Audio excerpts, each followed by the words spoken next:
Welcome to the Life Stuff 101 podcast, dedicated to sharing stories and insights to inspire you to always make your mental and emotional wellness a top priority. We talk to people who share their personal journeys and experiences, as well as to people who share their professional expertise. And there'll also be other times when we share personal tips and stories, which will hopefully somehow spark that aha moment for you too. Because we all have those moments when we think, I wish I had known that earlier in life. That's what Life Stuff 101 is all about. Our discussion today is for general information purposes and not meant to be specific advice. For personalized support and specific answers to questions you may have, please consult the appropriate medical or mental health care professional. Now here's your host who's on this wild adventure ride of life just like you. And yes, a real life person who's actually slipped on a banana peel along the way. Mental wellness coach and psychotherapist, Mio Yokoi.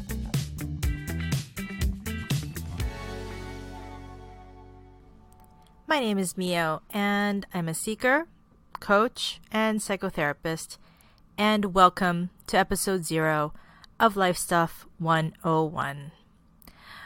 There's going to be other episodes that will feature in-depth discussions, and others like this one, which are going to be solo episodes. And today, I wanted to kick things off by having a chat with you, just you and me, one-on-one, just to start.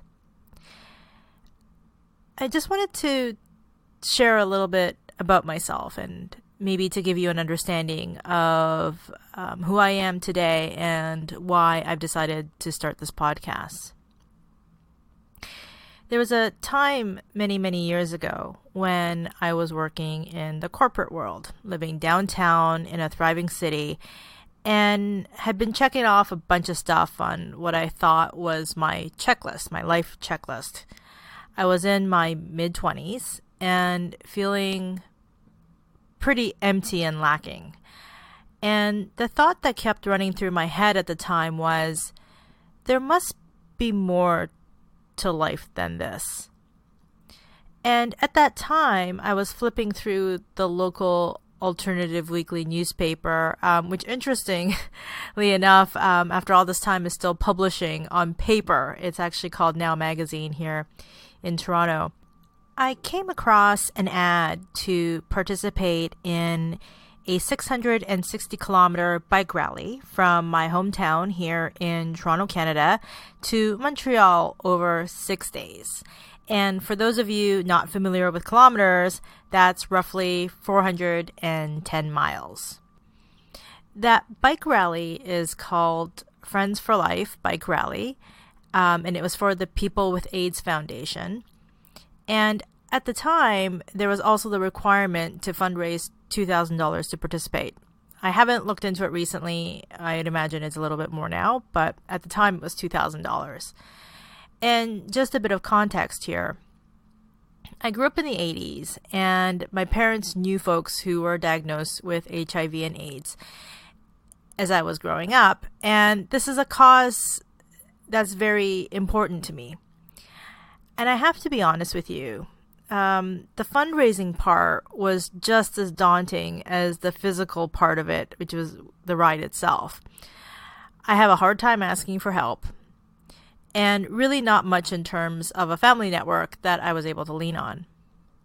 But I hustled, and I asked for help.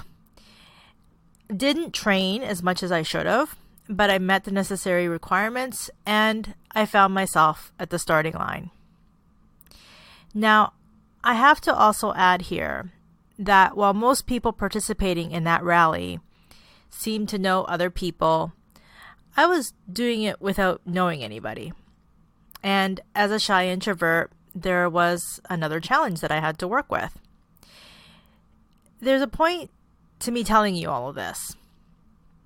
So I was in this bike rally on my own, nowhere near the shape I needed to be in, and riding a heavy but quite sturdy hybrid bike while pretty much everybody else on that bike rally and in that bike rally was riding light, speedy racing bikes.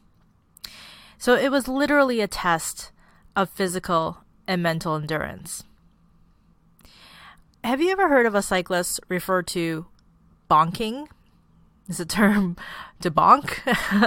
And no, if your mind went to something uncycling related. But that's what happens when the body just completely shuts down due to extremely low blood sugar levels. Another term that's often used is hitting the wall. And I've literally experienced this. Alone in the middle of a rural highway someplace, it is the weirdest feeling in the world. My body just stopped and actually felt like I hit a wall. It really did. And I just couldn't move. And I had to wait for the support vehicle to find me. And they got me back and running with electrolytes. So you can believe that I'm a big supporter of electrolytes now. Just saw in the other day at the store that they now have Gatorade Zero, which I'm totally happy about. So because it's low sugar and all that kind of stuff. But the reason I'm telling you all of this is because I want to make it super clear that I was majorly struggling through this entire process. The only thing that was keeping me going were the daily phone calls I was getting from my parents, who actually had gone back to Japan after raising me here in Canada. My mother was so worried, as mothers are, and I'm happy to have a mother who does worry for me in this kind of a way. She was so worried that she just kept encouraging me to quit. My father, on the other hand, kept gently but firmly saying that he believed in me. And on the third day into the bike rally, I was really feeling achy and down, just really down and out and struggling. And as I was just trying to get to the finish line, there were singing and whooping cyclists flying by me on their light bikes to get to the finish line with a lot of energy and a lot of joy. But that wasn't where I was. I was really, really struggling. And one of the people who rode right by, happy, joyous, with a group of others, he flew by, and as he rode by, he turned back and encouraged me with a smile as he rode away. At that point, I knew I had a handful of kilometers left to the finish line, but it was getting harder and harder. A few moments later, that same encouraging cyclist was coming toward me, and when he reached me, said that he had come back to support me. He chatted with me as I kept slogging along, and I was so grateful for the company and the friendship that he had shown me. He helped me get to the finish line that day, and he gave me that encouraging smile again and rode off once we both crossed that finish line. I wish I could tell you that it got easier from there the last couple of days, but it didn't. But I did have a life-changing moment happen the night before getting to Montreal. There was a big bonfire, and we all sat around as people shared their stories. This was when my smiling supporter got up and shared his story. He talked about his personal challenges of having been diagnosed as being HIV positive, how the People with AIDS Foundation supported him to find some sense of stability, normalcy for him again, and how he came to give back to the community through the organization too. It was then that it hit me like a ton of bricks. I just got it. As much as I've been wallowing in my own struggles that week, not just during the bike rally, but also in my life in general, there were others who are going through their own unique struggles, but can look, act, and give outside of themselves. It's what I understand to be true and pure generosity, and also the amazing importance of seeing and talking to one another. From that moment on, years ago now, is the moment I stopped making excuses and sought to see not just myself, but the lives and challenges of others too. Because how many people stop and turn around to acknowledge another person's struggle? And how many of them turn back to be by their side?